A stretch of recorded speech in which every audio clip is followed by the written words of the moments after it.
Kenapa cuaca begini? Assalamualaikum warahmatullahi wabarakatuh.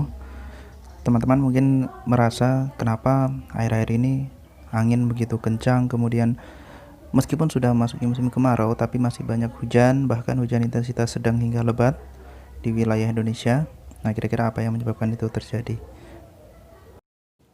Dilihat dari kondisi angin, memang untuk wilayah Indonesia, khususnya untuk wilayah selatan, dominasi angin itu berasal dari wilayah tenggara ataupun timur. Artinya ada indikasi bahwa tekanan yang cukup kuat untuk mendorong massa udara dari selatan ini berasal dari wilayah Australia atau justru di wilayah sebelah timur Australia. Nanti kita lihat.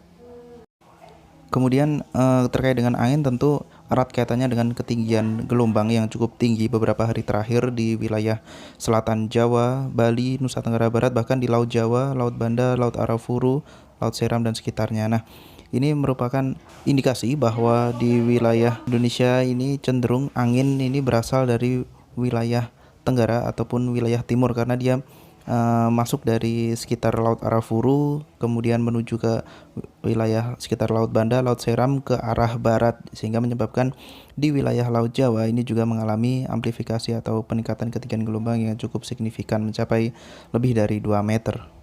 Kalau berbicara tentang dorongan massa udara yang cukup kuat, tentu erat kaitannya dengan massa udara kering yang terdorong ke wilayah Indonesia atau ekspansi ke wilayah Indonesia. Nah, kalau dilihat dari kanal water vapor ini, terlihat bahwa daerah coklat atau daerah kering hanya berada di wilayah selatan Jawa, kemudian selatan Nusa Tenggara Timur, kemudian selatan Maluku ataupun selatan Laut Banda dan sekitar Laut Arafuru. Artinya dorongan massa udara dari selatan ini atau dari Australia masih belum terlalu signifikan sebetulnya, masih belum terlalu kuat, sehingga memang di wilayah Indonesia masih relatif cukup basah kalau dibanding musim kemarau sebelum-sebelumnya.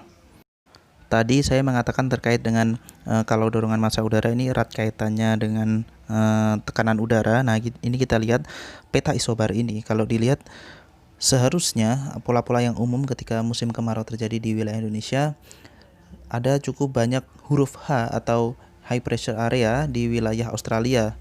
Bukan di selatan Australia ya, tapi di wilayah Australia, bahkan di wilayah Australia bagian utara ini sudah cukup banyak H seharusnya, ataupun HPA atau high pressure area. Sedangkan untuk saat ini daerah tekanan tinggi ini justru berada di wilayah selatan Australia. Artinya inilah yang menyebabkan dorongan massa udara dari selatan ini masih belum terlalu signifikan untuk saat ini.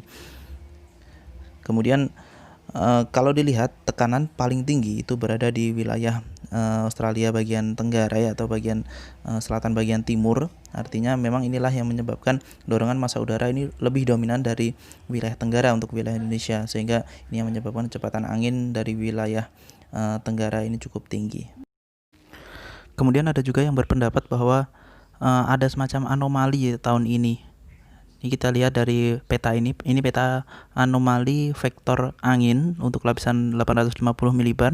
Di sini terlihat bahwa sebetulnya di wilayah Indonesia justru anomalinya relatif rendah atau mendekati nol, sehingga memang kondisi ini kondisi normal untuk yang saat ini terjadi di Indonesia. Ada juga yang berpendapat terkait adakah pengaruh QBO untuk wilayah Indonesia untuk saat ini. Dari grafik time versus pressure yang dapat dilihat di sini, terlihat bahwa untuk tahun 2020 ini atau awal 2020 polanya mirip seperti awal 2012, di mana untuk angin zonal di lapisan di atas 100 milibar atau di lapisan stratosfer lapisan bawah ini terlihat bahwa untuk akhir 2019 angin didominasi oleh angin baratan seperti itu. Kemudian untuk awal tahun 2020 didominasi oleh angin timuran. Kita tadi sudah membahas tentang mean sea level pressure atau tekanan udara lapisan permukaan. Nah, untuk saat ini kita coba melihat anomali MSLP untuk wilayah Asia dan Australia. Peta yang atas adalah peta anomali MSLP untuk wilayah Asia, kemudian untuk yang bawah adalah untuk wilayah Australia. Di peta tersebut dapat dilihat bahwa untuk bulan April 2020 terlihat bahwa anomali MSLP di wilayah Asia cenderung positif, kemudian di wilayah Australia cenderung negatif. Artinya untuk awal musim kemarau tahun ini akan lebih lemah pengaruh ataupun dorongan massa udara dari wilayah Australia menuju wilayah Asia. Nah, ini yang mungkin yang menyebabkan untuk wilayah Indonesia, khususnya untuk wilayah selatan hingga saat ini masih cukup banyak hujan atau suplai massa udara basah. Banyak juga di antara teman-teman saya yang memperhatikan peta gelombang atmosfer ini dari NCICS. Di situ terlihat bahwa ketika awal bulan Juni ini di wilayah Indonesia bagian barat, seperti di wilayah Sumatera, kemudian Jawa bagian barat, pengaruh low pressure area ini cukup besar di wilayah tersebut. Ini terlihat dari poligon warna ungu yang berada atau terbentuk di wilayah Indonesia bagian barat tersebut.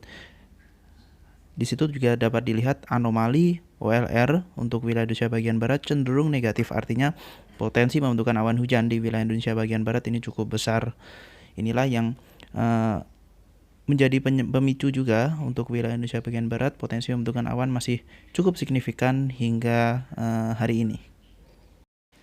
Jadi sebetulnya apa yang menyebabkan wilayah Indonesia hingga saat ini di bulan Juni yang seharusnya puncak musim kemarau masih terjadi hujan dengan intensitas sedang hingga lebat? Ini dapat terjawab dengan melihat peta ini. Ini adalah peta streamline dari Bureau of Meteorology dari Australia.